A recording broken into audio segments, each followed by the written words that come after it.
Shri Gayatri tours and travels Chardham Yatra complete travel plan. భారత రాజకీయ చిత్రపటాన్ని కేవలం 10 ఏళ్ల కాలంలో కాషాయమయం చేసిన ఘనత భారతీయ జనతా పార్టీది. 2014లో కేవలం 7 రాష్ట్రాలకే పరిమితమైన కమల వికాసం నేడు మిత్రపక్షాలతో కలిపి 22 రాష్ట్రాల్లో అధికార ముద్ర వేసింది. దేశంలోని 76% భూభాగంపై తన పట్టును నిరూపించుకున్నారు మోదీ షా ద్వయం. తమ తదుపరి లక్ష్యంగా దక్కన్ కోట తెలంగాణను టార్గెట్ చేసింది. బెంగాల్ గడ్డపై మమత కోటను బద్దలు కొట్టి అస్సాంలో హ్యాట్రిక్ సాధించిన ఉత్సాహంతో ఉన్న హైకమాండ్ ఇప్పుడు తెలంగాణ గడ్డపై పాగా వేసేందుకు ఆపరేషన్ రెయిన్బోను భుజానికెత్తుకుంది. ఇంద్రధనస్సులో 7 రంగుల మాదిరిగా తెలంగాణలో అధికార పగ్గాలు చేపట్టేందుకు బీజేపీ 7 అస్త్రాలను రచించింది. వాటిని ఒకసారి పరిశీలిస్తే బీజేపీ ప్రాథమిక వ్యూహం క్షేత్రస్థాయిలో తన అస్తిత్వాన్ని సుస్థిరం చేసుకోవడం. ఏ రాష్ట్రంలోనైనా మొదట బలమైన ప్రాంతీయ పార్టీలతో దోస్తీ కట్టి వారి నీడలో తన ఓట్ షేర్ను స్థిరపరచుకుంటుంది. ఏపీ, మహారాష్ట్రల్లో అనుసరించినట్లే అవసరమైతే మెట్టు దిగి పొత్తులు పెట్టుకోవడం, ఆపై సొంతంగా ఎదగడం బీజేపీ శైలి.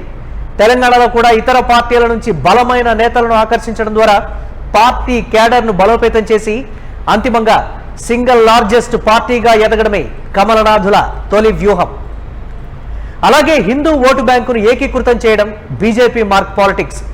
మజ్లిస్ వంటి పార్టీల వ్యూహాలను దెబ్బతీసేందుకు జై శ్రీరామ్ నినాదాన్ని ఒక సైద్ధాంతిక ఆయుధంగా మలుచుకుంటోంది. తెలంగాణలో కూడా గణనీయమైన సంఖ్యలో మైనారిటీలున్నారు. ఈ నేపథ్యంలోనే హిందుత్వ భావజాలాన్ని బలంగా వినిపించడం ద్వారా మెజారిటీ ఓటర్లను తమ వైపు తిప్పుకోవాలన్నది కమలం పెద్దల రెండో అస్త్రం. రాజకీయాలకు అతీతంగా గ్రౌండ్ లెవెల్లో పనిచేయడంలో ఆర్ఎస్ఎస్ సిద్ధాస్తులు. గ్రామీణ తెలంగాణలో ప్రజల నాడిని పట్టుకునే బాధ్యతను సంఘ్ పరివార్ భుజాన వేసుకుంది. ప్రభుత్వంపై ఉన్న అసంతృప్తి ఏంటి, ప్రజలు ఏ పథకాలను కోరుకుంటున్నారు అనే అంశాలపై వీరిచ్చే నివేదికలే బీజేపీ హైకమాండ్కు దిక్సూచిగా మారుతున్నాయి.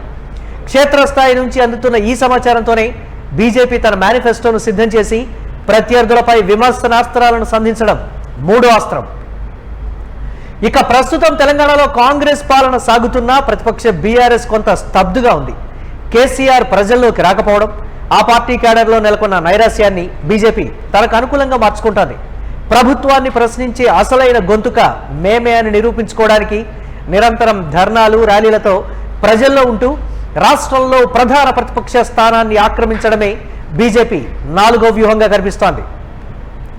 అలాగే ఉత్తర తెలంగాణలో ఇప్పటికే పట్టు సాధించిన బీజేపీ ఇప్పుడు తన దృష్టిని దక్షిణ, మధ్య తెలంగాణ వైపు మళ్లించింది. బూత్ స్థాయి కమిటీలను బలోపేతం చేస్తూ నిధుల సమీకరణలో హైకమాండ్ ప్రత్యక్ష జోక్యం చేసుకుంటోంది. పార్టీ నిర్మాణం లోపించిన చోట కొత్త రక్తాన్ని ఎక్కించడం, బలహీనంగా ఉన్న నియోజకవర్గాల్లో ప్రత్యేక ఇన్ఛార్జీలను నియమించడం ద్వారా రాష్ట్రమంతా విస్తరించడమే 5వ లక్ష్యం. ప్రధాని మోదీ నుంచి మొదలుకొని అమిత్ షా, యోగి ఆదిత్యనాథ్ వంటి హేమాహేమీలను తెలంగాణ గల్లీల్లోకి తీసుకురావడం ద్వారా ఓటర్లను ప్రభావితం చేయాలని బీజేపీ 6వ ప్లాన్గా తెలుస్తోంది.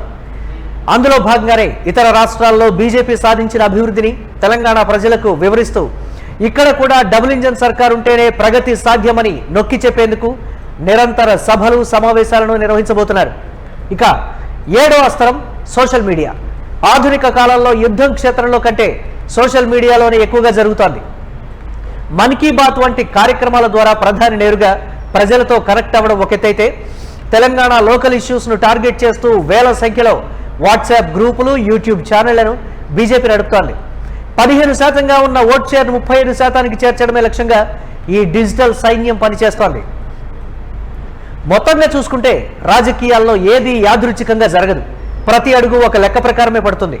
తెలంగాణలో ప్రస్తుతం ఉన్న రాజకీయ స్తబ్దతను చీల్చుకుంటూ బీజేపీ దూసుకురావడమే ఈ ఆపరేషన్ రెయిన్బో అంతిమ లక్ష్యం.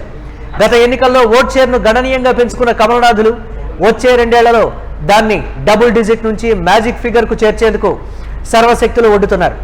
ఢిల్లీ పీఠం నుంచి గల్లీ కార్యకర్త వరకు అంతా ఒకే లక్ష్యంతో కదులుతున్న వేళ తెలంగాణ గడ్డపై కాషాయ జెండా ఎగురుతుందా, సెక్యులర్ వాదమా, లేక ప్రాంతీయ సెంటిమెంట్ మళ్లీ గెలుస్తుందా అన్నది $1 మిలియన్ ప్రశ్న. అయితే ఒకటి మాత్రం నిజం, తెలంగాణ రాజకీయం ఇప్పుడు కేవలం స్థానిక పార్టీల చదరంగం కాదు, అది ఢిల్లీ లెవెల్ వ్యూహాలతో కూడిన యుద్ధ క్షేత్రం. మరి కమలదళం విసిరిన ఈ ఇంద్రధనస్సు వ్యూహం తెలంగాణను కాషాయ రంగు పులుముకుంటుందో లేదో చూడాలి.